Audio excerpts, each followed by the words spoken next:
One rainy day, our protagonist Usato was sitting in school. At that time, he was supposed to leave, but because of the rain, he had to sit by the school gate, feeling bored with everything happening in his life these days. He wished he could be transported to another world, where he'd have magic that could make him happy. Usato wondered if all the other students his age had similar wishes or thought the same way he did. At that moment, he overheard the students behind him talking about the top 2 students in the school, who were passing by together, the student council president and her assistant. The students praised the president, saying she was incredibly smart, had taken many courses, and was excellent at everything. When Usato saw her, he thought she was amazing. The students also talked about her assistant, saying he was great, active, and handsome, a 10 out of 10, in their words. Seeing him, Usato wondered how this guy could be perfect at everything. As the president and her assistant passed by Usato, she noticed him and asked if he had an umbrella. Usato was surprised they noticed him. He stood up nervously, stammering that he didn't bring one, and asked why she was asking. She told him that all students were required to leave the school at that time. Usato got more nervous and said he was about to leave.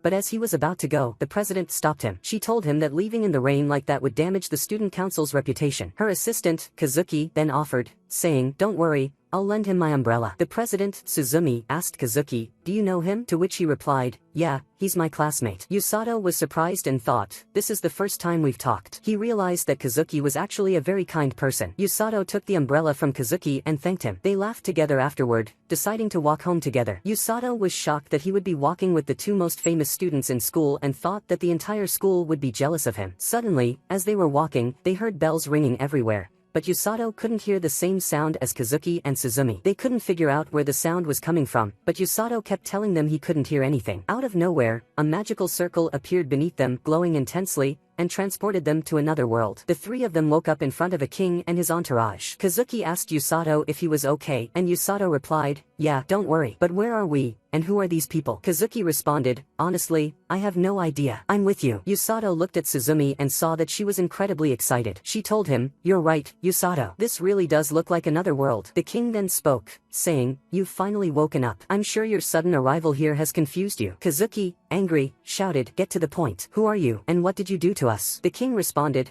"I understand your frustration, but please hear me out." He introduced himself as Lloyd Flogast, the king of the kingdom of Linger. Suzumi, still excited, wasn't worried at all. The king continued, explaining that they had summoned them to the kingdom of Linger to be heroes. Kazuki was surprised by what the king said, but Suzumi was thrilled. The king went on to explain that 2 years ago, the Demon King attacked them and took their land with his army. Although they managed to push them back, the Demon King was still growing stronger, and they didn't know what he would do next. That's why they used a forbidden ritual called the hero summoning to bring in exceptional individuals from another world who could face the Demon King. Kazuki shouted, "Are you serious? How could you just summon us without our consent? Send us back to our world right now." The king apologized but explained that it wasn't possible, as the hero summoning only worked one way. It could bring people here, but it couldn't send them back. Kazuki asked, "So what are we supposed to do now? We all have families back home." The king apologized again, saying they truly needed them. Kazuki shouted once more, "Don't think for a second that we'll accept your apology." Suddenly, the guards pointed their weapons at him. At that moment, Usato intervened, saying, "I get that you're angry for our sake, but fighting them won't do us any good." Kazuki finally calmed down. The king knelt down in front of them, apologizing again for what they had done, and assured them he would find a way to send them back. In the meantime, he asked for their help. Suzumi then asked if she could ask the king a question, saying, "Why do you call us heroes when you don't know anything about us?" The king called for his assistant, a woman named Wellesley, who explained that the hero summoning circle was specifically designed to choose exceptional individuals. She also mentioned that they likely heard bells ringing when they were summoned, indicating they were heroes. Kazuki and Suzumi were intrigued, but Kazuki said, "I remember Usato didn't hear anything." Usato, feeling nervous, thought to himself, "Does that mean I ended up here by accident?" Wellesley then asked them to place their hands on a magical crystal to measure their magical abilities. Kazuki teased Usato, asking if he was nervous. Usato replied, "Well, Wellesley said I might be able to use magic even though I'm not a hero." Kazuki laughed, telling him, "You're ridiculous. You didn't even want to come to this world in the first place, and now you're worried about magic?" Usato shrugged, saying there was no point in getting angry. He thought that maybe magic would give him something to focus on. At that moment, they saw Suzumi excitedly approach the crystal. They decided to follow her positive attitude. Wellesley activated the crystal and asked Suzumi to place her hand on it. When Suzumi did, a strange golden light emanated from the crystal. Wellesley told her that the color symbolized a strong affinity with lightning magic and that she had an incredibly high amount of magical energy. Next, it was Kazuki's turn. He placed his hand on the crystal, and a white light shone from it. Wellesley explained that his magic was light magic. Kazuki asked her what light magic was used for, and Suzumi excitedly explained that he could use it to fire laser beams or even create swords from light. Suzumi told Kazuki that light magic was incredibly powerful, especially against demons. Finally, it was Usato's turn, and he felt a bit nervous. He wondered if he had any magical power at all and wished he had some so he could help Suzumi and Kazuki. When he placed his hand on the crystal, a green light, resembling the color of emeralds, appeared. But when they asked Wellesley what the color meant, she seemed visibly frightened. She grabbed Usato by the hand, saying to herself that she needed to tell him something. Afterward, she went to the king, Lloyd. The king asks her about Kazumi and Suzumi, and she informs him that they are doing well with their magic. Then he asks, what's the problem with Usato? Don't tell me he's compatible with dark magic, and starts laughing. Wilsey becomes even more nervous and tells him that the crystal turned green. The king, along with the guards, is shocked and asks if she's sure. Wilsey replies, yes, it means Usato is compatible with very rare magic. The king tells her, don't say anything more. We need to handle Usato and send him somewhere safe, wondering where the safest place for him could be. Usato, confused, asks, what's wrong, guys? You scared me. Is there something wrong with my magic? Is anyone else here with the same magic? Suddenly, a woman enters the hall, and everyone, even the king, seems afraid of her. We learn that her name is Rose, and she asks the king about the summoning. She approaches Usato and asks him, are you a hero or what? The king quickly interrupts, saying, no, he's not a hero, just some idiot who ended up here by accident. Wilsey then tells Rose that the heroes are in the magic orb room and she will take her to them. Rose listens and follows Wilsey. The king turns to Usato and says, look, Usato, I'll arrange a room for you to rest in while I figure this out. Usato agrees but asks, I still don't know what type of magic I have. What does the green color mean? Rose overhears him and tells the king, I'll borrow this guy. The king tries to keep Usato away from her, instructing Wilsey to cast a spell that sends Usato away from the castle. But Rose quickly catches up to him, telling the king not to worry. I'll make this guy a true healing mage. Later, Wilsey informs Usato's friends about what happened, explaining that Rose took him to the rescue team behind the castle. She adds that the crystal indicated Usato has healing magic, which is very rare, and Rose wants to personally train him. Suzumi, excited, asks, what's the problem with that? I don't see anything wrong. Wilsey explains that Rose's training methods are a bit different. Meanwhile, Rose tells Usato that he's a healing mage and that she'll train him. This house will be your home from now on. She then calls her subordinates, instructing them to welcome Usato. But they don't seem very friendly, greeting Usato in an odd way. Rose hits them, telling them not to scare the newbie. She introduces Usato to her team, explaining that they aren't healing mages, but there are others in the rescue squad who are. She says, that's why I'm going to train you in healing magic. Usato, nervous, asks, can someone else train me? But she tells him training starts tomorrow. After she leaves, her subordinates warn Usato, saying, you're gonna die tomorrow. She's gonna train you herself. That night, Usato worries about the training but reassures himself that everything will be fine. He falls asleep, ready for the next day's challenge. At the same time, Rose is still awake, thinking to herself, now that a healing soul mage from another world has arrived, let's see what he can do. When Usato wakes up, he thinks it was all a dream, but soon realizes that he really has been transported to another world. Later, one of Rose's subordinates informs him that some guests have arrived for him. When he steps out to see who it is, he finds Kazumi and Suzumi. They tell him they were worried because they heard he had been kidnapped. Usato reassures them that he's fine, but when he thinks about Rose, he feels a bit scared. However, he tells them that he wants to get through the training to prove he can be useful. Suzumi gets excited too, telling him that they're starting their training today as well. After that, Kazumi thanks Usato and tells Suzumi that he's going to give his best in this world. Usato is happy to have them by his side and thinks to himself, Kazumi must be going through a lot after suddenly being called a hero. Suzumi, on the other hand, is thrilled to live in this new world. Usato wishes he could grow stronger to support them one day. Suddenly, Rose appears and hands Usato a notebook, telling him to write down the training they're about to do and how he feels about it. She informs him that training will start after breakfast. After breakfast, Usato goes out to train with Rose, only to be surprised that the training is easier than expected. When Rose tells him to focus, he feels a warm sensation near his heart. Rose explains that the warmth is mana, and he needs to learn how to release it from his body. Then, she gives him a book, but Usato realizes he can't read the language of this world. However, when he opens the book, he's shocked to find that he can read it perfectly. Rose explains that heroes summoned to this world are automatically given a translation spell. She points to a section in the book, telling him that it's about the kingdom of Linger, and across the river is the enemy, the Demon King's kingdom. She then tells him to read the book to learn the basics about the creatures in this world. The next day, Usato spends the entire time running, confused as to how it helps his magic. On the third day, he runs until his legs hurt and collapses. Rose approaches him and asks, who told you to stop, and hits his legs before healing them with magic. Usato is shocked that his muscles have healed, and Rose tells him to get back to running. By the fourth day, Usato continues running alongside the team. They mock him for being slow, and even Rose makes fun of him, which frustrates Usato, though he says nothing. On the fifth day, Usato keeps running without stopping, and when he collapses, Rose teases him again. Suddenly, healing magic starts emitting from Usato's hands. The next day, Rose continues to hit him, and poor Usato has no idea how to deal with her. Even the day after that, Rose keeps hitting Usato,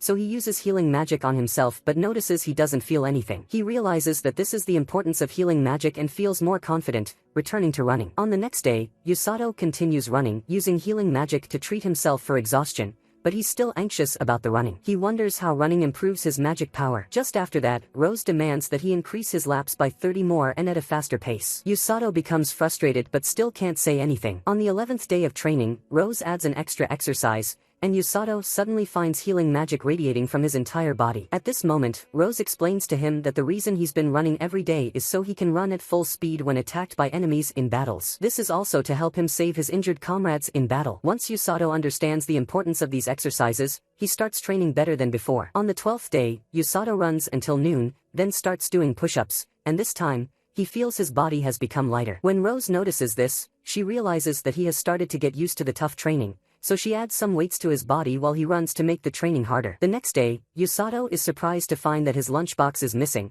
so he asks his friends where it is. One of them says cheekily, "Yeah, I ate it." Usato gets really angry and wants to hit him, but Tung informs him that fighting within the rescue team is strictly prohibited. But Usato doesn't stop, chasing after him to hit him. That's when Usato realizes that Rose did this to make him get used to the extra weights. A while later, Kazuki and Suzumi come to visit Usato, but this time, they have brought along a strange knight. When they see Usato training, they are shocked at how harsh the exercises are. At this moment, Usato is doing push-ups with a massive stone block on his back, and above that, Rose herself is sitting. Usato, the fool, pretends not to feel Rose's weight and says, "You're so light, aren't you?" Rose gets off the block and places another stone block on it, making Usato's back feel like it's about to break. But Usato isn't just anybody, so he uses his healing magic and manages to lift the weight with great effort. Kazuki and Suzumi are completely stunned by what's happening, but Suzumi, the silly one, is impressed by Usato's newly developed muscles. The knight, however, is extremely angry at what Rose is doing and says, "You're destroying the future of a great young man." Rose replies, "I have my own method of training, and Usato is going to be my right hand when he grows up." Usato is shocked by what he hears. Rose continues, "Usato is a true discovery,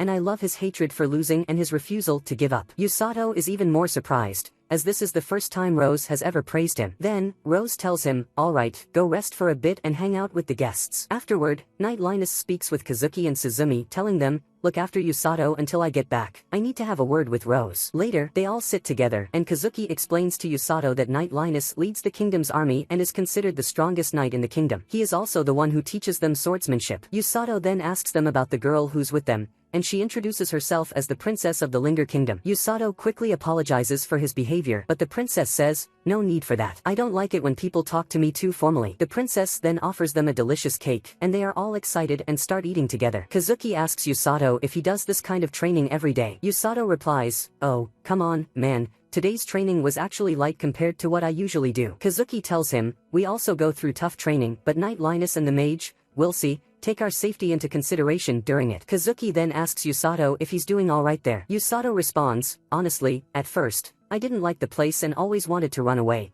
but now I've gotten a bit used to the team and the training. Life here isn't as hard as I thought." He adds, "I just hope I can help you guys when you go to war." At this point, Tung shows up and offers Usato another lunch to replace the one he ate earlier. But Usato is still upset with him, and they start playfully fighting each other. Kazuki and the others think about helping him, but they realize that Usato is really into it and having fun, so they decide to leave him and head back to their training at the castle. After that, Usato is taking a bath in the facility, wondering if he can really help his friends in battle with his power. The next day, Rose throws a bag at Usato and tells him to get ready because they're heading out. She takes him outside the city, and Usato asks, "Where are you taking me now, woman?" She tells him to shut up and follow her quietly. Eventually, they arrive at a forest, and Rose explains that this forest is full of monsters, and he has to kill the big bear in it. Usato is shocked, knowing that the bear is incredibly strong and tough to beat, but Rose doesn't care and tells him that he can now defeat it easily. She then picks him up and throws him into the forest. Usato is flying through the air, feeling like he's about to die. He remembers how everyone will make fun of him if he dies because Rose killed him. But Usato refuses to die here and uses his healing magic on himself,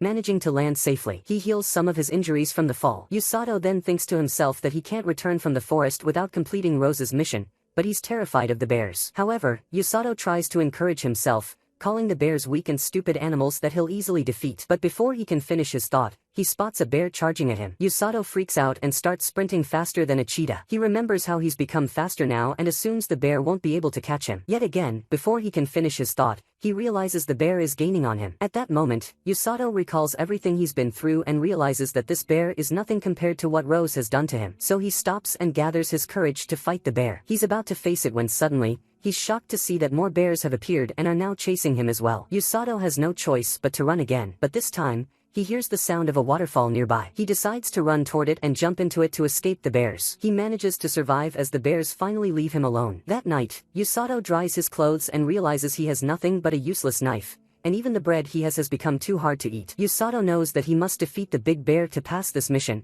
but he thinks it's impossible. Afterward, he falls asleep. When he wakes up the next day, Usato starts searching for the big bear's lair until he finds claw marks on the trees, which are clearly from a bear. That's when Usato hears a nearby animal sound, and when he goes to check it out, it turns out to be nothing more than a small rabbit. As the rabbit hops out from the tree where it was hiding, Usato notices that it appears injured, with a wounded leg. He asks the rabbit if it's alright, only to be surprised when he realizes that the rabbit can actually understand him. Immediately, Usato heals the rabbit's wound and resumes his search for the giant bear. However, he soon finds that the rabbit is now following him. Usato tries to convince the rabbit to stay back, warning it about the dangerous monsters he's hunting, but the black rabbit pays no attention and continues to run after him. The rabbit seems to know where the giant bear is, so it leads Usato directly to its location. Sure enough, the rabbit guides him to the den of the bears, where Usato discovers that they are a whole family. He then goes off to search for water, but finding none nearby, he's forced to drink directly from the lake. After a while, Usato starts to feel that the bears are actually friendly creatures living happily together. But then, he feels an intense pain in his stomach and realizes it's because of the contaminated lake water. Even his healing magic doesn't seem to work, as Usato can't cure poison. Just then, the black rabbit shows up again, and despite Usato's pain,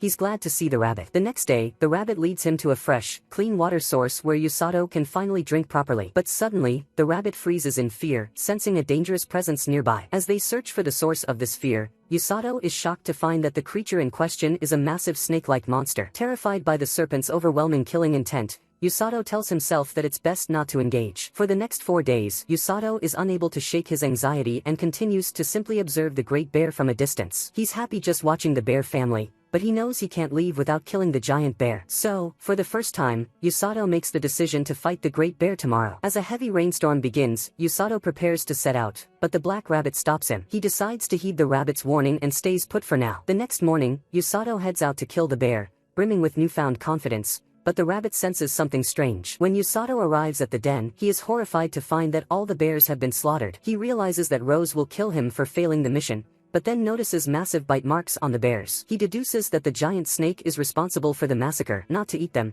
but just for the thrill of killing. Suddenly, Usato spots a lone cub hiding among the rocks, visibly devastated by the loss of its family. Usato thinks, I may be mad at Rose or upset that the snake stole my kill, but the thing I'm angriest about is this poor bear cub. He can't accept what he's seeing, and in a fit of rage, decides to get revenge for the bear cub. Meanwhile, Kazuki and Suzumi decide to visit Usato, but Tong tells them, he hasn't come back yet. He's been gone for 10 days. Both Kazuki and Suzumi are shocked by this. As they leave, Kazuki grows increasingly worried about Usato, but Suzumi reassures him, as long as Usato is under Rose's care, he'll be fine. I trust him to return safely. Back in the forest, Usato is eating and preparing for his battle with the giant snake. He sharpens a wooden spear and asks the black rabbit to lead him to the snake. The rabbit is scared, but Usato convinces it, saying, just take me there, and then you can run away if you want. The rabbit agrees. They search for the snake until they find it, but Usato is shocked to see the bear cub approaching the serpent on its own, intent on fighting it. The cub is furious over the loss of its family, but the snake looks even more terrifying,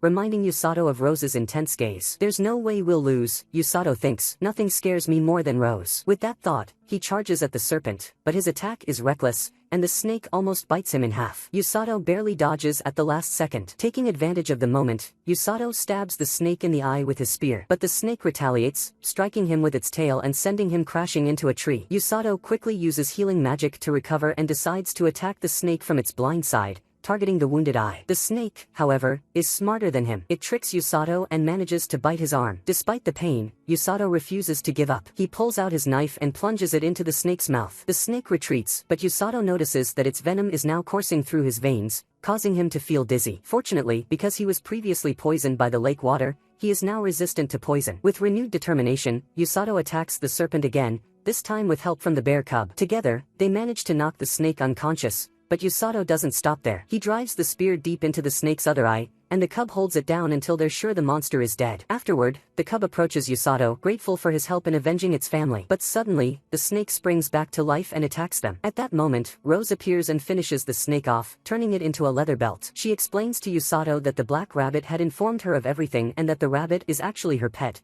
who had been deceiving Usato the entire time. Usato is shocked, saying, "But the rabbit was injured." Rose laughs, "You fool, it was just pretending to gain your trust." She goes on to explain, "I didn't expect this monster to show up now. It's actually a creation of the demon kingdom." Rose tells Usato that the snake is so powerful that it could wipe out an entire battalion, leaving Usato stunned. He asks, "Then why did you make someone like me, a beginner, fight it?" Rose replies, "I did it so you could gain experience fighting something much stronger than you." After that, they head back home. Along the way, Rose stops and says to Usato, "You're now ready to fight alongside me on the battlefield. You have what it takes." She adds, "This is important because the army of the Beast King will be attacking soon." Meanwhile, in the Beast Kingdom, we see the Beast King speaking with his assistant, telling her that they will soon launch an attack on the kingdom of Linger. After leaving the Beast King's chamber, a figure named Hearlock approaches the assistant and mocks her for being anxious. She snaps back, "If you have time to mock people, you should focus on your work," and walks off without paying him any attention. Hearlock, however, tells her that he's just finished his latest creation, a new model of demon monster, and takes her to see it. It turns out to be an enormous serpent with razor-sharp fangs. The assistant dismisses it, saying, "All your snakes end up fleeing. Even the one you made before was defeated by the knight Silas and ran away." Hearlock insists that this snake is different and far more powerful than anything they've encountered before. She hopes that, this time, he succeeds in creating a truly strong serpent. She knows that there are people in the kingdom of Linger stronger than Silas. Afterward, they talk about Rose, saying that she's always on the front lines, healing people constantly, but despite that, she's a top-tier fighter. She's frustrated with her and vows to eliminate her. The demonic doctor tells her that she's the commander this time, so she can't even go to the battlefield. She responds by saying she won't go this time, but she'll send them the eternal dark mage, the Black Knight. At that time, Usato is at home, very happy to have returned to his family. Later, he wakes up his bear, Blorin, and gives him some strange fruit for breakfast. It tastes delicious to both of them. The black rabbit appears, wanting some of the fruit, but Usato is still upset with him, not forgetting how he was manipulated earlier. In the end, though, the rabbit manages to get the better of Usato, appealing to his soft side, and makes him give up some fruit. Then Rose shows up, slightly surprised by the name Blorin. She tells Usato that King Lloyd has approved him to be part of the rescue team now. But she also gives Blorin a chilling look, saying, "That doesn't mean you won't be working with us." The bear gets scared and immediately hides, so Usato asks her what she wants from him. After that, they go for training, and Rose makes Usato carry Blorin on his back, telling him that it's like a battle simulation. He has to imagine Blorin as an injured comrade and run as fast as he can to save his life. Usato starts running with Blorin on his back and also carrying some weights, running as fast as he can, but Rose tells him to go faster. Suddenly, Tong and one of his teammates appear, chasing after Usato. Usato, bewildered, asks, "What are you guys doing, you idiots?" They tell him, "Didn't you know? You're in a battle simulation now. You'll definitely have obstacles." So, Usato is forced to keep running while carrying Blorin. An hour later, Usato is ambushed by someone jumping out of the ground, while another person throws stinky water at him. 3 hours in, he encounters another person who cuts a rope, releasing a bunch of logs that fall toward him,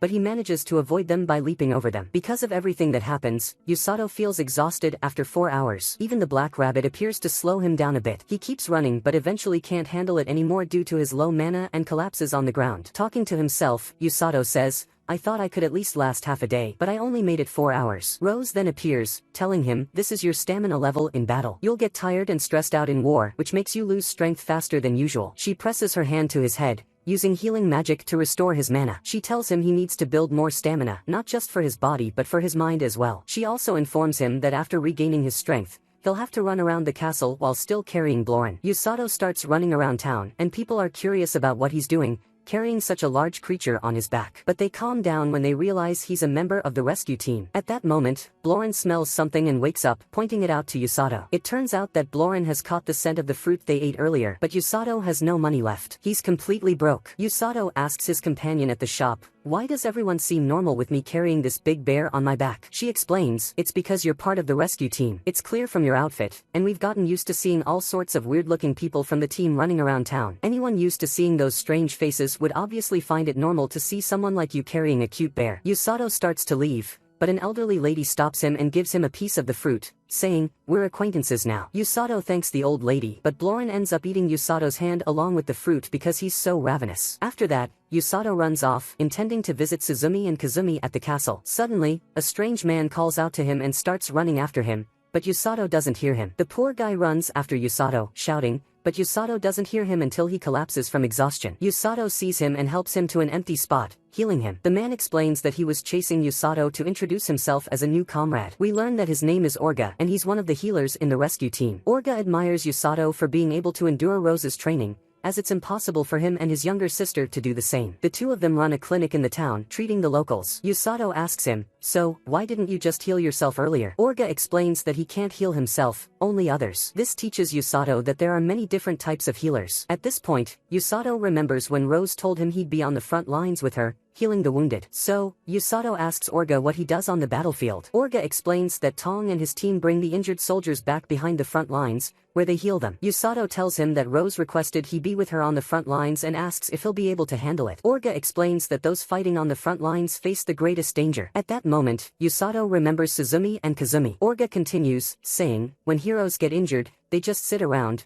waiting for death. But if there are healers on the battlefield, they might be saved." Of course, Usato, what you're doing is hard and exhausting, but if Rose chose you, it means she trusts you. Usato is deeply moved by Orga's words and then gets up, takes Blorin on his back, and walks away. Before leaving, Orga tells Usato, "Don't judge Rose too harshly. She's very kind. It just doesn't show because of her tough attitude." As Usato leaves, Orga's younger sister appears, scolding him for going out on his own. Usato heads to the castle to see Kazumi and Suzumi. The guard lets him through easily, trusting him because of Rose. At that moment, Suzumi is training, and when she sees Usato, she's thrilled and asks about the creature on his back. Usato explains that he found it while training in the monster forest and tamed it. Suzumi is eager to touch it, and Usato reassures her, "It's tamed. Even if it bites, I'll heal you." When Suzumi tries to pet the bear, Blorin refuses and moves her hand away. But Suzumi is happy, having managed to touch him. When she tries to call his name again to pet him more, Blorin nudges her with his head. Usato teases, "Looks like you've got a bad vibe." When Usato tries to pet him too, Blorin snaps at him, so Suzumi jokes, "What about you, then, big guy?" He replies, "Yeah, I've got a bad vibe too, I guess." Usato then notices that her hands are covered in cuts from her sword training, so he heals her. After that, he asks her about Kazumi, and she tells him that he's not around. He's currently outside the kingdom with Sir Signs to gain experience by fighting monsters outside the kingdom. At that moment, Kazumi is speaking with the knight, and suddenly a large group of monsters appears in front of them. Then Usato picks up Blorin and leaves. Usato keeps running until late at night because he wants to get stronger to help Kazumi and Suzumi in the war. He returns home very late, places Blorin in his sleeping spot, and sees Rose standing before him. She asks him how the training went, and Usato replies that he wants to get stronger. He tells her, "Before, I was afraid of fighting monsters, but now I feel something completely different. I feel like I must help Kazumi and Suzumi in the battle." Rose gets excited and tells him, "That's exactly what our job is. That's the mindset we need to have." Usato becomes even more motivated and, for the first time, feels like a real member of the rescue team. The next day, Rose wakes Usato up in her usual way and tells him to get up because there's a message from King Lloyd himself. He wants Usato to join Suzumi's training outside the castle. Usato goes with Rose to join Suzumi's training because the king himself requested it and he can't refuse. Rose informs him that he will be the healer for this mission. Suzumi is happy that Usato will be joining her training,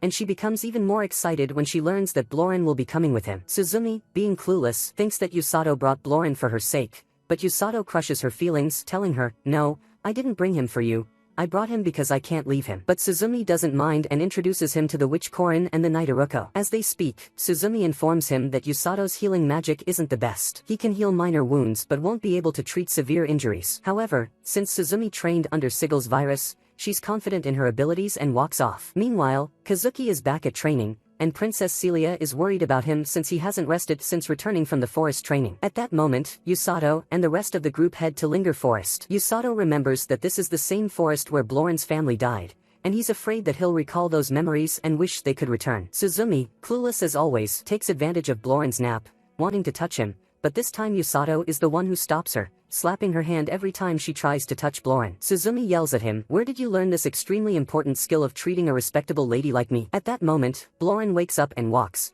but he's still tired and wants to sleep. Suzumi seizes the moment and tries to carry him to touch him as she desires, but she thinks he's light. The moment she lifts him, she falls to the ground. After a while, the witch senses some dangerous creatures ahead, but it turns out they're just a group of bandits trying to rob them. Suzumi is thrilled when she sees the bandits, but the bandits are only afraid of the bear. Their leader says, "Don't worry, the bear's still young and can't do much." Suzumi gets bored and uses lightning magic to strike them all down. Suddenly, the witch senses a group of monsters coming their way. A group of wild boars appears out of nowhere. Bloren tries to defend Usato, and Suzumi uses her lightning magic on them, but their numbers are overwhelming, and they knock Usato and Suzumi all the way to the moon. Usato uses healing magic, and the two of them fall into the river, the same river Usato had fallen into before. They plunge down the waterfall, and after a while, they wake up from their unconscious state, and Usato heals Suzumi's wounds. Now they are deep in the forest, surrounded by a lot of monsters, and they don't have enough supplies to camp there. They realize there isn't much time left before nightfall, and they need to find a place to stay. Usato suggests they sleep in the trees so the monsters won't see them, but Suzumi refuses the idea because she was born with a silver spoon in her mouth and has always lived in a castle. Usato finds a cave for them to sleep in. Suzumi uses lightning magic to catch fish and also starts a fire. They spend the night uneventfully, with Suzumi admiring Usato's abs. But suddenly, a group of venomous monkeys appears. Usato warns Suzumi not to touch the monkeys, but she, being clueless, touches them anyway, and one of them bites her, causing her to pass out from the poison. Usato has to heal her again using his healing magic. Meanwhile, news reaches the castle, and the king tells Kazuki that Suzumi and Usato are missing. Kazuki gets furious and decides to search for them without listening to the king. Rose stops him and tells him, "I believe in Usato. I'm sure he'll return safely with Suzumi." At that moment, Usato and Suzumi are sitting together, and Usato enjoys the primitive lifestyle because there's no phone, and the only thing they can do is talk to each other. Suzumi seems upset, and she asks Usato if he wants to return home. Usato says, "I want to go back, but at the same time, I don't." Suzumi says, "I don't want to return at all because this world is so much better than the one we came from. I have no ties left to the old world." She adds, "Here, I can do whatever I want without anyone stopping me." Usato agrees with her, saying, "I like this world too because in the previous one, I had no purpose. But now I have a goal, which is to help anyone in the kingdom." Suzumi says, "I want to protect this place too since I'm one of the heroes." It's clear they both have feelings for each other. Usato, embarrassed, quickly decides to sleep to avoid the moment. The next day, they walk for a while, and suddenly, they sense danger ahead. It turns out that the danger is Bloren, and behind him is Knight Iruko,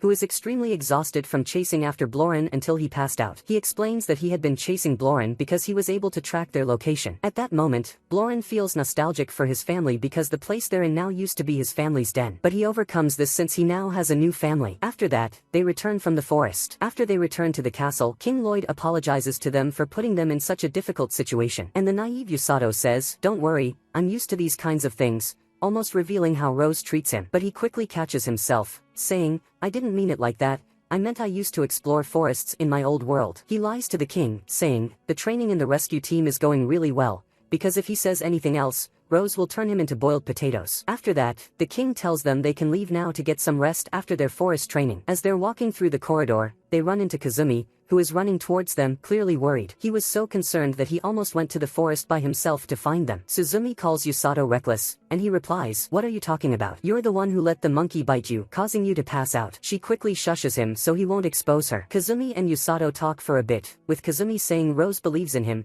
but Usato responds, "I'll never trust Rose ever again." Kazumi then says goodbye to Suzumi and Usato and notices that the two seem to be getting closer. Princess Celia also picks up on this, telling Kazumi, "You seem happier when you're with Usato or Suzumi." Kazumi explains that it's probably because they're from the same world, which makes Celia feel slightly jealous. Later, the king speaks to Rose and Seals, informing them that they interrogated the bandits who encountered Usato and Suzumi. They found out that the number of monsters in the area had decreased, meaning the creatures are fleeing. This suggests that something terrifying is approaching the kingdom, which could likely be the Demon King's army, as they've finally begun to move. The Knight Seals is confident that this time the Demon King's army will be far stronger than before in order to conquer the kingdom quickly. The king orders the preparation of all units and tells them to get ready for any attack. He also asks Rose to go scout out the Demon King's location since she's the fastest person in the kingdom. Before Rose leaves, the king makes another request, asking her to reconsider becoming the commander of the armies again. Rose refuses the offer, so the king says, "But you're the only one in the kingdom with a high enough level of healing power, and you're also someone I trust completely." Rose refuses again, explaining that she has bad memories from when she was the commander because her team died before her eyes,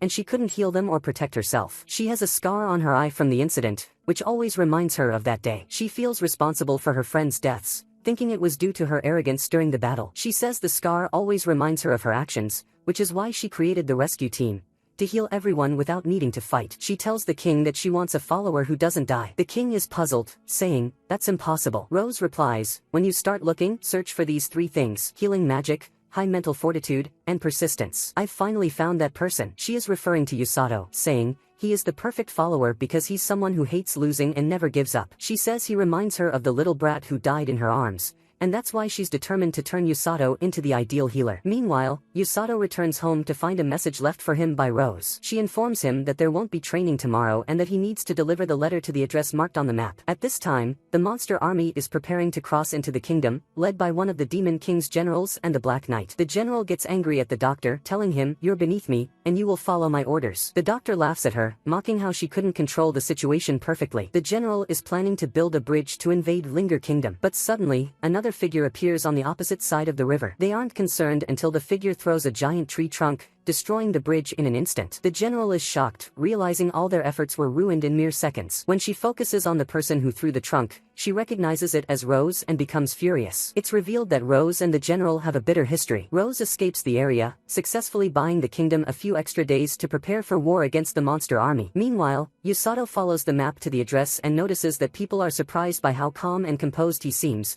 unlike the rest of the rescue team, who are all completely crazy. Usato continues on until he arrives at the destination, where Flora greets him. The place is a clinic where she and her brother treat people. At that moment, Orga is healing a small child, and Usato is amazed by the shape of his mana. Orga heals the child quickly. Orga notices Usato and accepts the letter he was delivering from Rose. Flora asks Usato how the others on the rescue team are doing. Usato reassures her, saying, "They're fine. Don't worry. They're still as terrifying as ever." Flora has missed them because she hasn't visited in a while, having been unable to finish Rose's training. Orga's expression changes when he reads Rose's letter, realizing something is wrong. He quickly hides the letter so his sister doesn't notice. Flora then tells Usato the story of their time with Rose, explaining how excited Rose was to test them when they first met. But after a while, they began to fear Rose, unable to handle her training because she was intense and scary most of the time. Flora adds, "But it seems like she's happy now." Usato thinks to himself, of course, she's happy because she has a new punching bag. At that moment, a stranger rushes in,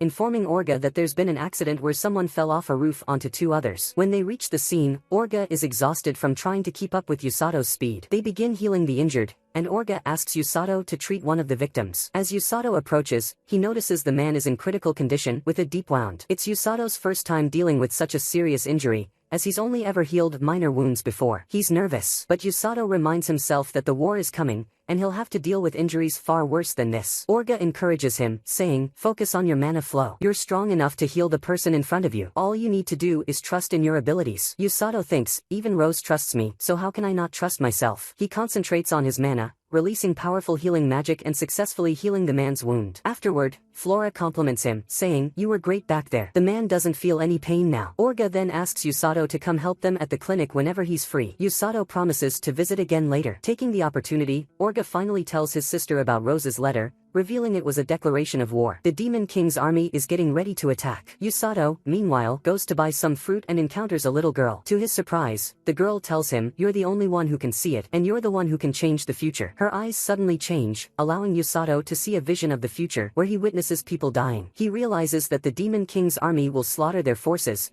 and the Black Knight will kill his friends, Kazuki and Suzumi. When the vision ends, Usato is left in shock and fear. The girl tells him, "That was a gift from me to you. Your actions are now your responsibility." Wathik is confused by the scenes he saw and runs around looking for the girl but can't find her. At that moment, she is watching him and says that he is her only hope. Usato continues searching for her, even asking one of the guards, but they haven't seen her either. Frustrated, Usato gives up on finding her. Suddenly, Rose appears, and the guard gets terrified as if he's seen a monster. Usato, however, gets into trouble with her for no reason, as Rose grabs his head and slams it to the ground. She informs him that she had been scouting around the kingdom, investigating the positions of the Demon King's army, and saw them building a bridge to cross into their lands. She tells him that she destroyed the bridge and managed to buy the kingdom a few extra days. Usato is bewildered by her strange personality, but suddenly she squeezes his head again. He then asks her about the girl, and Rose explains that the girl appeared suddenly in the city and managed to take down the bandits and gangs that were chasing her, even though she's only 12 years old. Usato wonders why anyone would hunt her in the first place. Rose explains that it's because she belongs to a wild race, and some of them possess a special kind of magic. Usato says, like the ability to show people strange visions. He reveals that the girl made him see strange scenes of people dying in front of him. Rose explains that she has heard of a rare species known as the Time Seers, who can see the future, and they are usually protected in the wild race's territory. Yusato becomes anxious, realizing that if the girl is a time seer, the future she showed him is real and will happen. Rose then orders him to return home while she heads off to meet King Lloyd. When Rose meets with the king, she reports what happened and her actions against the Demon King's army. The king thanks her for delaying the enemy's invasion. Rose then tells him she's certain they are now rebuilding the bridge and will complete it in a few days, allowing them to launch their invasion. The king then orders that the people be informed about the Demon King's army's intent to invade. He instructs the knight Silas to deliver the message to Suzumi and Kazumi that evening. Silas leaves to summon them immediately, while Suzumi and Kazuki are puzzled about why they're being called at such an hour. When they arrive at King Lloyd's court, Yusato is lying in bed, unable to sleep as usual. But this time, it's not because of Tong's snoring, it's because he can't stop thinking about the scenes he saw and the girl's words that he is the only one who can change the future. Yusato keeps pondering how he can prevent this,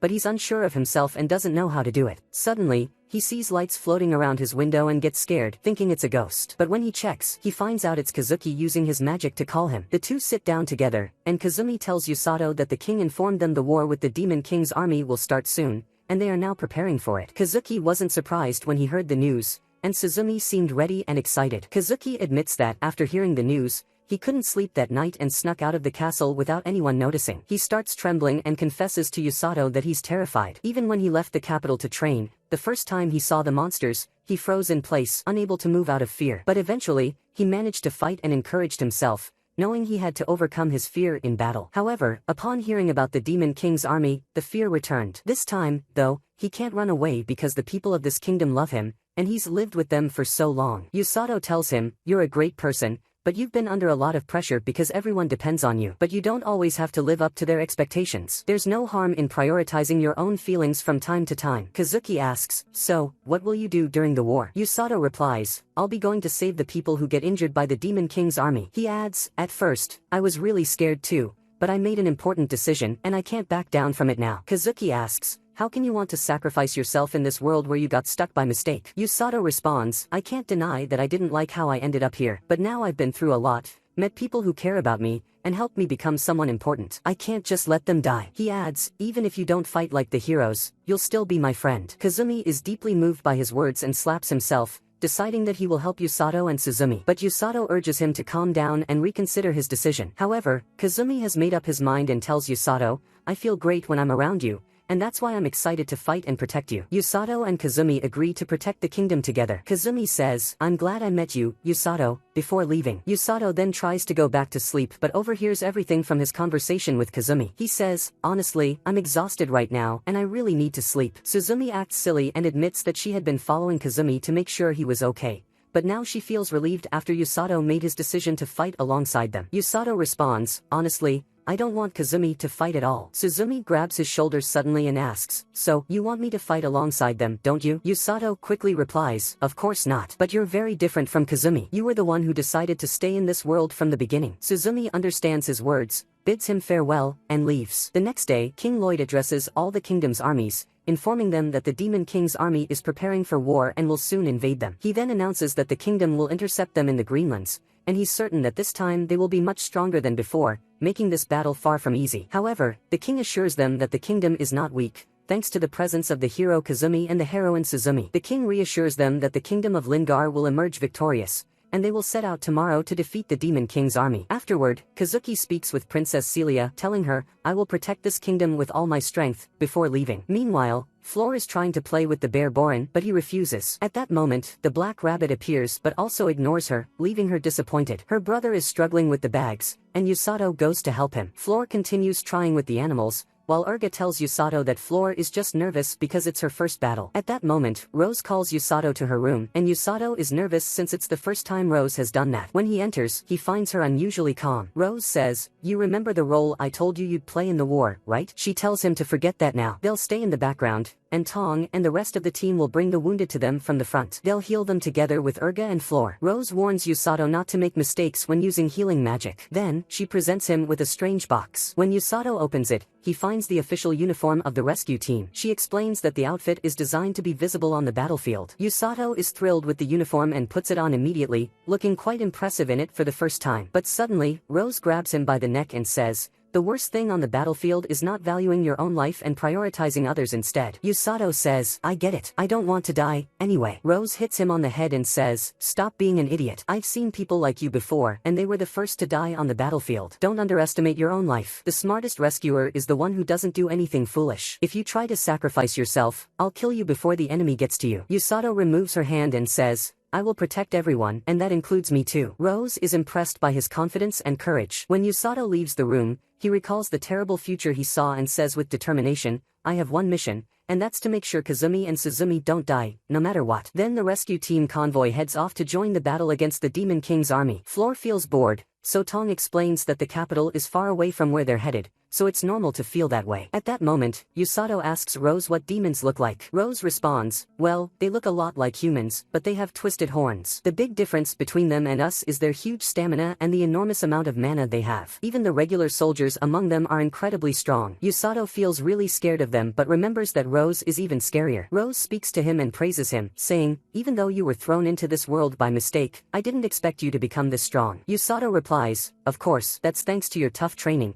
which could probably turn a mouse into a regular beast. At this moment, Rose remembers her fallen comrades and places her hand on her injured eye from the last war. We go back in time 5 years before that moment. At this time, Rose was the captain of the Linger Knights. The king summons them and tells them that demons have been spotted in the Greenlands, which is a dangerous situation for the kingdom. Because of this, the king decides to assign guards to the merchants who pass through the Greenlands. The officers and knights are warned not to engage with the demons because they are much stronger than them. After they leave, Rose remains calm and cold as usual, unlike Silas, who is anxious. Silas believes the monsters want to destroy the kingdom and is eager to prepare their forces as quickly as possible. Once they're done with Silas, Rose reflects on the matter, but her deputy annoys her with her chatter, so Rose knocks her head lightly. Rose scolds her, saying, you should learn to keep quiet when you see others thinking. But she doesn't stop talking, adding, I didn't expect the demons to want to attack now. Rose hits her on the head again because she was eavesdropping on the king's conversation. Once they leave the castle, Rose's deputy is excited because she wants to fight the demons. Rose warns her, don't underestimate the enemy, you fool. When they return to the rescue headquarters, Rose glares at them menacingly and informs them that today's training will be extremely tough. They all know that was the one who provoked Rose,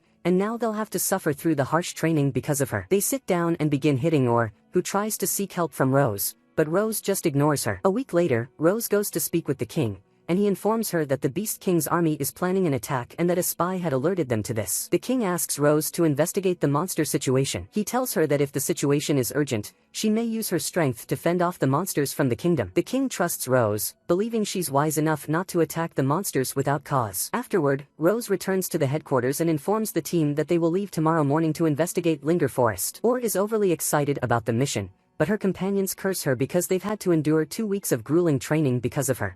However, is still being a nuisance and keeps talking to them, so they throw whatever they can grab at her. At this time, Rose speaks to Kokoro and tells him he'll stay behind this time. Though he would be a great help against the monsters, she doesn't want to risk putting him in danger. Begins to cry and begs Rose to stop the team from hitting her. Rose scolds the team, telling them that the serious moment has come, and they must prepare for the mission with all their strength. Everyone becomes excited and happy because Rose will accompany them in battle due to her great strength and her exceptional healing magic abilities. Thanks to her, they can fight with all their might without worrying about injuries. The next day, they set out with Rose into the dark Linger Forest, and they spend the entire day without finding anything. At night, they set up camp, and suggests that they explore the western side of the forest tomorrow since they didn't find anything today. One of them comments that the western side of the forest is very dangerous, and also feels like there's something threatening coming from that direction. However, her companions encourage her, reminding her that she's their deputy captain. After that, everyone goes to sleep, but Rose stays awake by the fire, guarding the camp.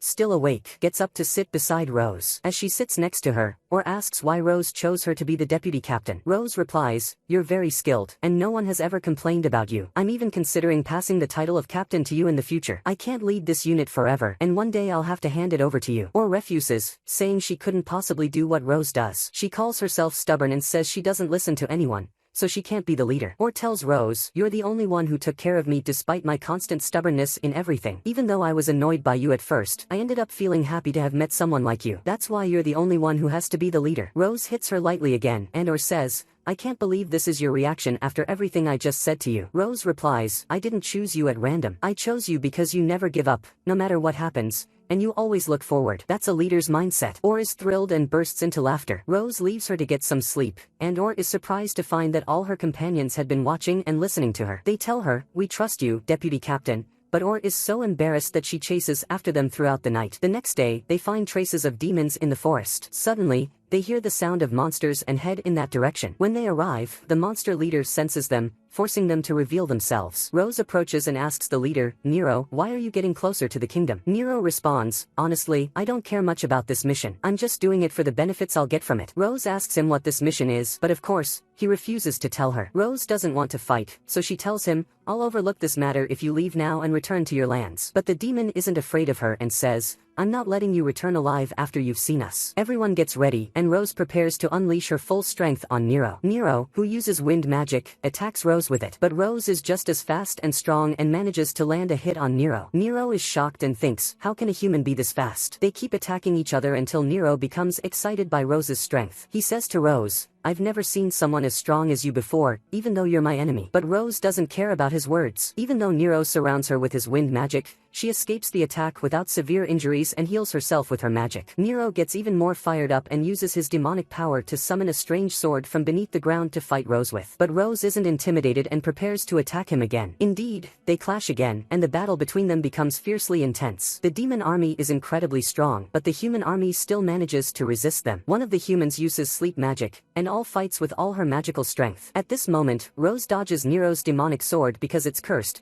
and she can't let it touch her. Suddenly, Nero charges at Rose with his sword and manages to wound her, but Rose doesn't back down and lands a blow that alters his face. Then she hits him with a powerful magical strike, sending him flying. Afterward, she approaches him, heals her wound, and mocks him completely. Here, Nero laughs wickedly and says that all his demons are being humiliated even though they're only facing humans. He tells Rose that her group is the most troublesome he's ever dealt with. He also says that there are no longer any superhuman beings in this world. Rose responds, saying, "I thought you could defeat us since there are no heroes in our world. But if you think like that, you're wrong." Nero tells her that the era of demons fearing humans is ending soon because their king is about to awaken. At this moment, Nero unleashes a massive demonic power, aiming to bring victory to his kingdom and create a world of luxury for the monsters. He wants to destroy Rose and her team. Meanwhile, a girl from Rose's team stabs one of the demons in the chest with her sword, thinking he's dead. But when she looks closer, she realizes he doesn't feel any pain and is surprised that the monster is still standing despite the injury. The demon responds to her, saying, "We are the followers of the Demon King,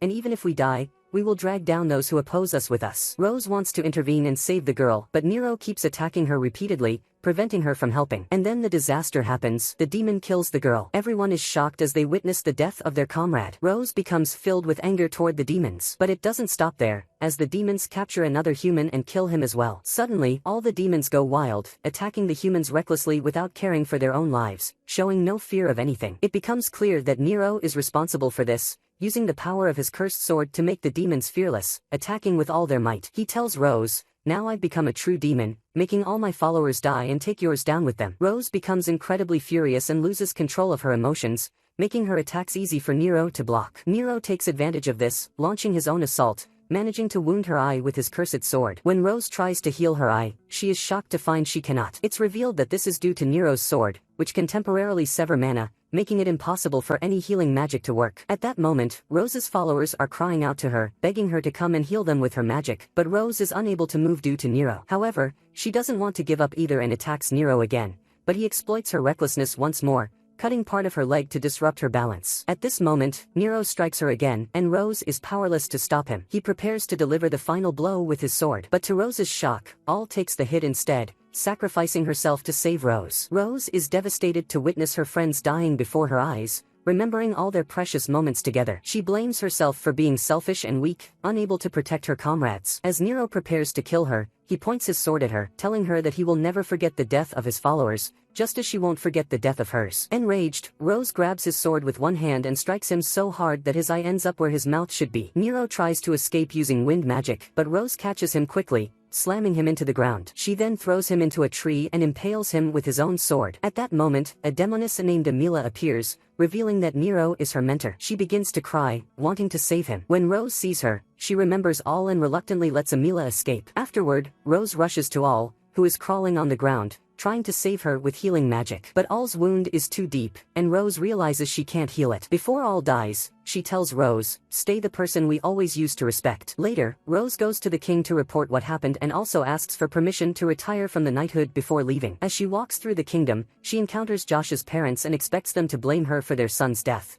But instead, they thank her for bringing his body back, allowing them to see him for the first time. Josh had always loved Rose. After that, Rose returns home, sitting alone with her memories of her friends. A month later, Silas visits her to check on her, furious that she refuses to return to the knighthood. After he leaves, Rose talks to herself, saying that her scarred eye is a reminder of her guilt for letting her friends die. She continues to sit at home without doing anything, with no goal, constantly remembering her comrades. But suddenly, All appears beside her, telling her that nothing stays the same and that she has to accept that. All reminds her, "Don't forget my last words when I told you to stay the person we respect." At that moment, Rose sees all her followers smiling at her, telling her that they're not used to seeing her like this. Rose is deeply moved, crying over their loss, and declares that this will be the last time she allows herself to be weak. We then return to the present, where Rose is sitting with Usato and tells him, "I'm lucky I found you." Usato is surprised that she's complimenting him for the first time. Rose tells him, "You don't know how important you are. No one can reach your level with just training." Usato laughs, happy to hear her speak positively about him for the first time. But it doesn't last long before Rose punches him in the stomach, almost making him vomit. Yet she praises him again, saying, "You have everything I was looking for, and I'm sure you won't die." At the same time, the demon army finally finishes building the bridge, and the Black Knight is eager for the battle. Amila tells him that he can use all his might in this fight. The Black Knight is confident that he will easily defeat the humans. But Amila warns him, telling him that among the humans, there are tricky opponents who are stealing the wounded. He replies, "Why should I be afraid of a few people who are running away?" She explains to him that the cowards running away are, in fact, monsters. However, the Black Knight becomes even more excited upon hearing that there are strong individuals among the humans. Then, we switch to Usato, who wakes up early on the day of the war. Suzumi has also woken up early, and she proudly shows off her hero armor in front of Usato. This armor was specially made for her and is designed to support her lightning magic. But Suzumi, being foolish, keeps showing off the armor excessively, and Usato is left puzzled by her antics. Suzumi, as usual, annoys Usato by getting too close to him. He shouts at the top of his lungs, calling for Kazuki to rescue him from this crazy girl. Fortunately, Kazuki shows up and convinces her to leave Usato alone. Meanwhile, the human army prepares to face the Demon King's army, relying on magic users. As soon as the monsters appear, they will strike all at once. Kazuki notices Suzumi is a bit anxious, but she acts embarrassed and pretends to be excited about the fight. Kazuki tells her, "You've changed a lot from how you used to be in our old world." Suzumi responds, "It's all thanks to Usato, who encouraged me to be who I wanted to be." At that moment, they sense the enemy approaching. Indeed, the Demon King's army is drawing near. The mages unleash all their magical power on the demons at once. But the shock comes when they realize that it was all just an illusion. The demons are coming from behind to attack them. During this time, Rose prepares the rescue team and orders everyone in black to bring the wounded back to her, ensuring they return alive. She instructs Urga and his sister to stay in the tent, guarded by the knight. Rose also tells Usato that they will head out as soon as the battle's injuries increase. Usato is worried about Suzumi and Kazuki. Suddenly, Tung arrives with 2 injured people, shocking Usato with his speed. Usato rushes to heal them, but the wounded person tells him that a giant snake with the demons attacked them. Usato recalls the giant snake he killed in the forest but decides to help the injured first before addressing that issue. At that moment, we see the massive snake, and the soldiers are terrified of it. The Black Knight is also observing from a distance, mocking the humans for their weakness. But suddenly, a knight strikes him from behind and manages to stab him. The soldier thinks he's finished the Black Knight, but he is shocked to see that the injured one wasn't the Black Knight. The knight pulls the sword out of his body effortlessly, unharmed. The soldier wants to warn the others about the Black Knight, but the knight intends to catch up and kill him. Then, one of Rose's assistants appears and throws stinky water at the Black Knight, quickly grabbing the soldier and escaping. The Black Knight recalls Amila's words about the tricky enemies among the humans. He grows furious and summons immense demonic energy, determined to kill all the humans. He notices Suzumi's lightning power and heads toward her to fight. Meanwhile, Rose tells Usato that it's time to head to the battlefield. She hands over the task of healing the injured to Urga and his sister. They both run toward the battle, and as they do, Rose tells Usato that she heard from one of the injured that there's a strange Black Knight on the battlefield using some kind of weird magic. Usato is shocked when he hears this because he recalls the horrible vision where the Black Knight kills Suzumi and Kazuki. Suddenly, Usato stops, remembering what he saw. Rose approaches him and says,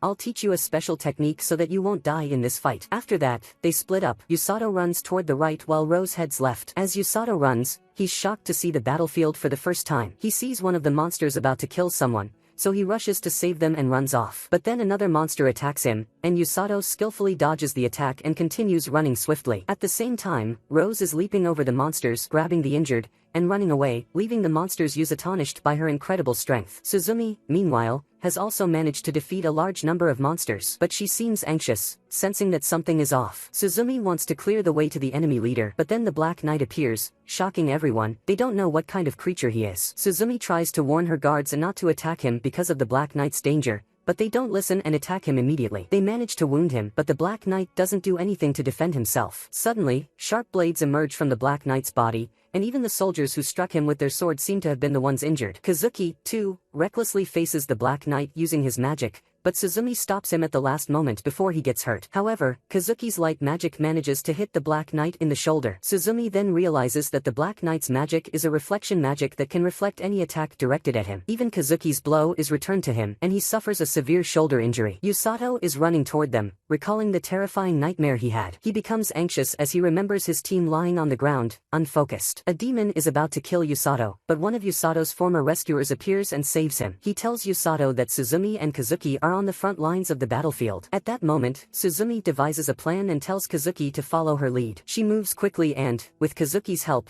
manages to stab the Black Knight from behind. As she suspected, the knight couldn't reflect the attack because he didn't feel it, and as long as he's unaware of the strike, his power won't activate. But suddenly, the Black Knight stabs both of them and they suffer severe injuries. He had been pretending to be hurt earlier but was unharmed in the end. When Usato arrives at the scene, Suzumi apologizes to him before she dies. Back in the previous world, when Suzumi met Usato for the first time, she considered herself lucky to have encountered him and later to have been summoned to this world as well. As she grew closer to Usato, she came to understand his unyielding personality and his determination to never give up. She believed everything would be fine once she met him, but then the Black Knight appeared and destroyed everything. Returning to the present, the demons were overjoyed due to the Black Knight's presence. The Black Knight raised his sword over Suzumi and said it had been fun, but now it was time to end things. Just as he was about to strike, Usato suddenly appeared, delivering a blow that sent the Black Knight flying. Usato checked on Kazuki and Suzumi, realizing that he hadn't arrived in time, but then noticed that Kazuki was still breathing, meaning there was still hope. Usato began treating both of them, and Suzumi was thrilled to see him. But soon, the Black Knight got back up from Usato's strike, and as his mask broke,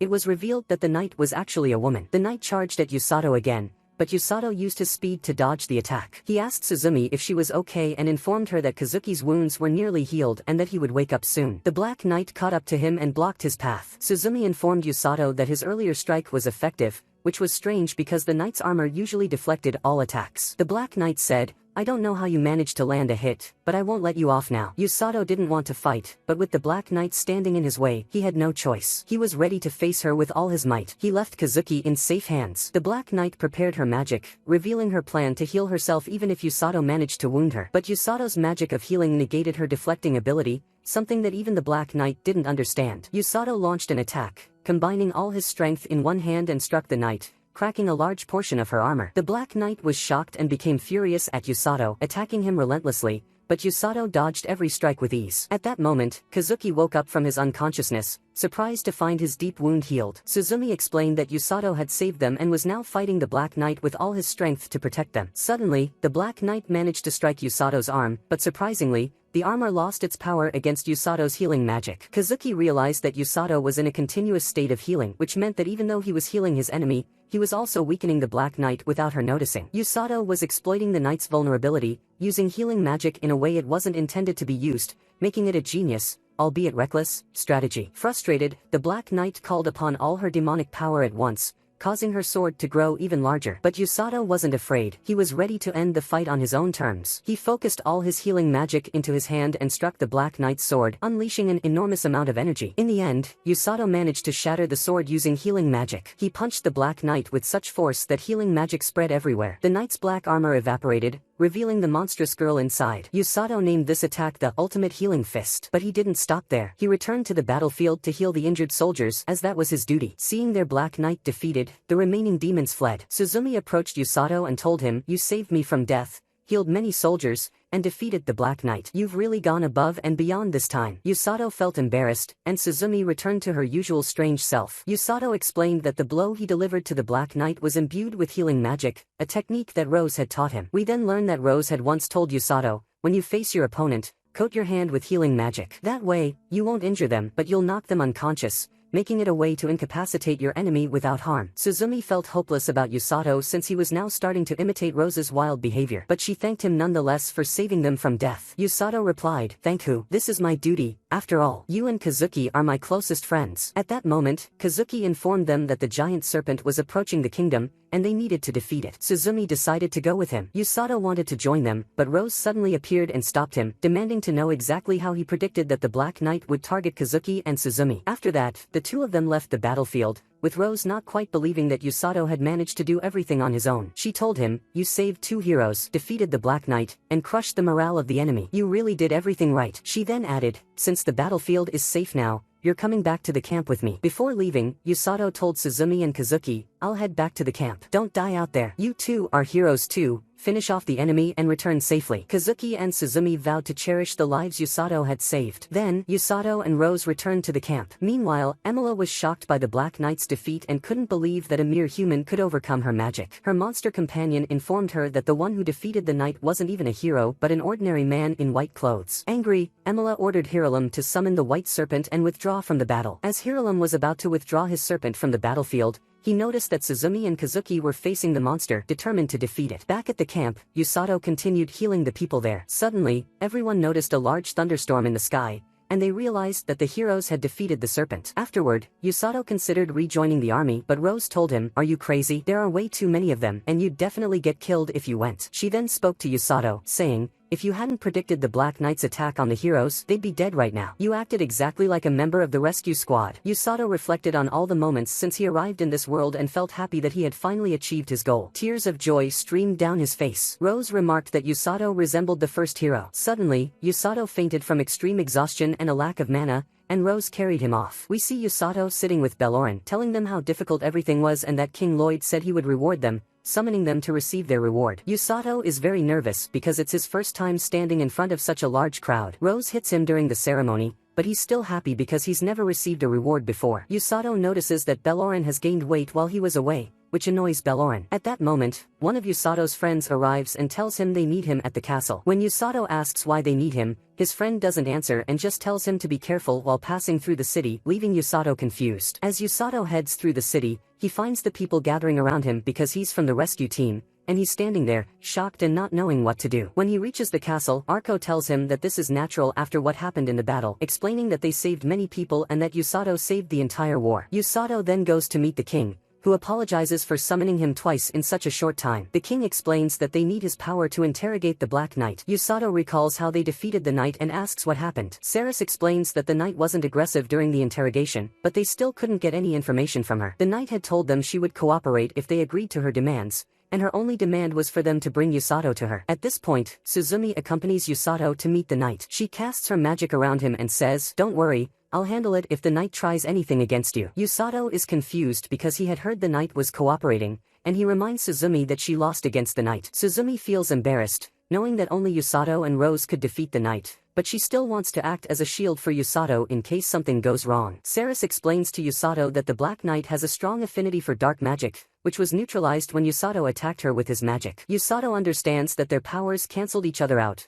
meaning that his healing magic neutralized the dark magic with every hit he landed. Yusato is even more shocked and asks if they've given the knight any medical care. Saris tells him that they haven't provided anything because she has been wearing her black armor the entire time. Yusato is alarmed and rushes to the knight's cell, asking her if she's injured. He knows that she must have sustained severe injuries since all his attacks hit her directly. The knight admits that he's right. At that moment, Yusato asks the knight why she wanted to see him. She responds, "I just wanted to see the face of the person who hit me like that." Yusato notices that she's upset and asks Commander Saris if he can go inside. Saris is hesitant, but Yusato explains that he needs to help her. Once inside the cell, Yusato asks the knight to give him her hand. She thinks Yusato wants her hand to torture her. Yusato shouts at her, and reluctantly, she gives him her hand. She's shocked when she sees Yusato healing her and tells him that she doesn't need it, trying to pull away from him. Yusato tells her that he would be upset if he saw her die, and he continues healing her. Suddenly, her armor disappears, and she's stunned by the warmth of the healing magic, something she's never felt before. She tries to hold on to him, dispelling her armor and crying. The next day, Yusato meets Rose, and she tells him that she'll train him again. This is because the Beast King's army is going to attack soon,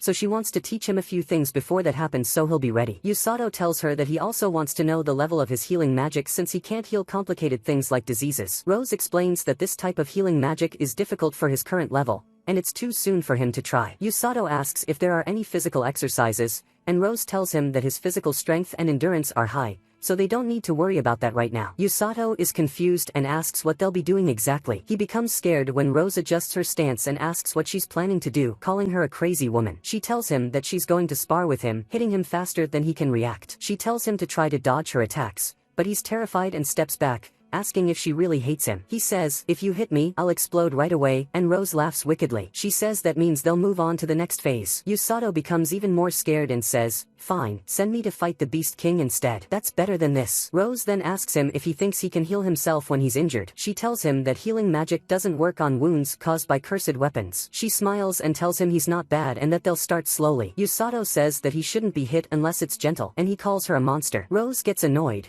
but Yusato quickly apologizes when he sees that she's upset, realizing that he wants her to take the training seriously. She thanks him for his seriousness. She suddenly picks him up and throws him into the air, so Yusato activates his healing magic before anything bad happens. When he lands safely, he's shocked to see Rose appear right in front of him. She laughs evilly and tells him, "You better block this next attack," gathering all her strength into one hand. Yusato feels like a bomb hit his stomach, and he passes out. When he wakes up, he finds himself lying in the forest and laughs at the nightmare he just had, relieved that there was no sudden training. But he's shocked to find Rose standing behind him, telling him, "You woke up. Let's continue training." Rose tells him not to worry because she reduced her strength at the beginning, and he should be fine now before hitting him again. Later, Yusato recounts all of this to the knight and is shocked to realize he's been training for 3 days, calling Rose the worst. He tells the knight that no matter how hard he tries to dodge her, Rose hits him more. Yesterday, she hit him in the stomach, nearly making his heart swap places with his pancreas. The knight is confused as to why Yusato is spending time with her, and he explains that he's just free today. The knight wants to say something to him,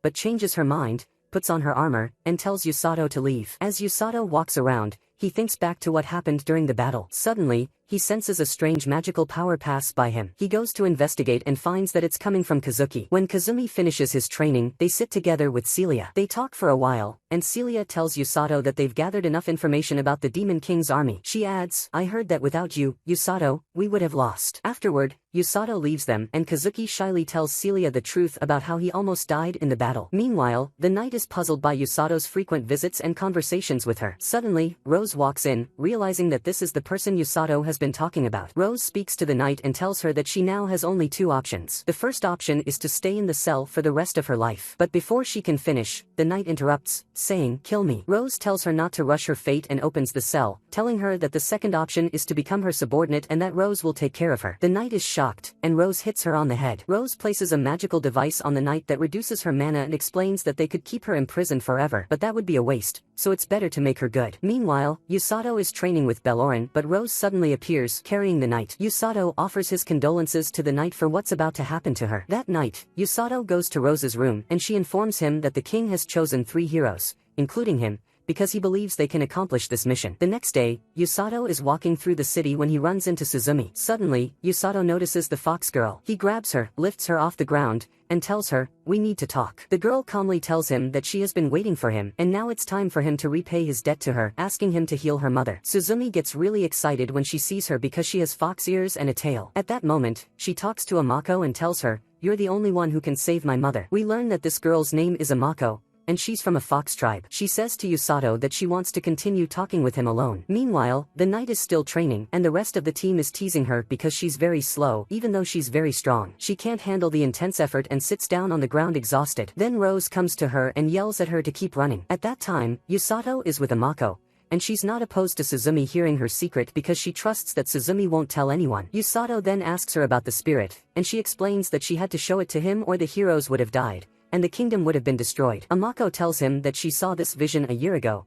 but she didn't want to abandon the people she's been with here. Yusato's team learns that she's been looking for a healer the entire time, and she had been living in the monster zone. Suzumi knows that the monster zone is far from here. Amako then explains that she didn't have any other way to save her mother. She left the monster zone because only humans could be born with healing magic. Yusato asks her why she didn't ask Orga at his clinic, and Amako tells him that she couldn't bring her mother along, and she never told Rose because Rose is frightening and had seen a vision where she refused her request. Suzumi understands this because of Rose's high status. Because of all of this, Yusato is the only one left to help her. Amako says that the moment she saw Yusato, she knew he would go with her because he's the kind of person who helps others, which is why she saw his future. She asks him to go with her to the monster zone and save her mother. Suzumi tells her that it's a very difficult task because Yusato has become an important figure in the kingdom now. Amako shouts at her, but Yusato says he might be able to do it and asks Suzumi if she's heard of their journey to deliver the letters. Suzumi says she has heard of it and understands what Yusato is thinking. They might be able to visit the monster tribe zones while they're traveling. Yusato tells Amako that if she feels any threat from Suzumi, she should scream loudly. Yusato then goes to Rose and tells her that Amako is a seer, but Rose doesn't believe him and says he must report it to King Lloyd first. Yusato is surprised that this is serious, but Rose explains that seers are responsible for disasters and passing information to the monster races. If one like them is in the kingdom, it could lead to a war between the monster factions. Rose is also planning to visit the monster factions. After that, Yusato and Amako learn that the matter will take some time due to her abilities. Yusato reassures her, saying that the king will approve their request, but it will take a little while. She understands and tells him that she'll return home today. Before leaving, she thanks him and is happy. That night, the rescue team is eating, but the knight refuses to eat with them. Yusato comes to her and tells her that she needs to eat because she might pass out from hunger. She's upset that this misery will last another day and says she wants to return to prison. Yusato laughs and gives her something he bought from the market that day, a notebook, and tells her to write everything she experiences daily, as it might make things easier for her. The knight is happy and eats while feeling reassured when she sees Yusato eating with her too. The next day, the knight decides to write as Yusato advised her. She writes that on the second day, she was running so much that she fell to the ground, and Rose came to hit her so she could keep running. She's confused why the rescue team is laughing at her while she's lying on the ground crying, and she thinks they're just crazy. On the fifth day, Yusato runs with them, and she notices that he hasn't broken down yet and says that he's a human but not quite. On the 10th day, they hear a strange sound from the forest, but she doesn't know what it is and decides to stop training and check it out. When she goes to see, Yusato is training with Rose and takes a very powerful hit, which makes her think he's dead. Suddenly, he uses healing magic, and nothing seems to be wrong with him. Rose yells at him for not dodging the hit as she asked, but Yusato explains that every time he tries to dodge, the trajectory changes and hits him. The knight is scared of them both and hears Rose tell Yusato to stop talking until he can actually dodge her attacks. They start again, and the knight is shocked when Rose disappears and almost strikes Yusato, but he finally manages to dodge her hit, which leaves the knight stunned. Rose tells him not to neglect his defense and strikes him again, sending him flying into a tree. The knight wants to check on him but is suddenly surprised to see him happy because he finally dodged Rose's strike. Rose is also pleased with the result, unlike the knight, who is completely shocked and says that Yusato can't be human. Rose calls for Yusato to continue the training as she requested. Yusato takes the knight aside, telling her that Rose is right, and she's a true monster. The knight responds, "No monster is as real as you hear." Yusato asks her name, and she tells him it's Phil. At that moment, Blorin appears, and Yusato takes him, and they start running together. Phil is upset and runs after them, becoming faster than them, and Yusato asks her to slow down so she doesn't tire herself out, but she doesn't listen. At dinner, Phil collapses from exhaustion after all the effort she put in. At that moment, she wakes up and hears Yusato talking to Rose, telling her to go to King Lloyd and take Amako with her. She's sure that the king has made a decision about their request. The next day, Yusato and Amako are at the castle, and King Lloyd thanks Amako for coming and saving the kingdom. He tells her that he wants to help her as much as he can and informs Yusato that they've set the course for his journey as he requested. Yusato and Amako are overjoyed, and the king tells Yusato that Wealthy will explain the remaining details. Wealthy tells Yusato that he will visit 3 regions before going to the monster faction zone. The heroes will accompany him on the journey but won't complete it with him,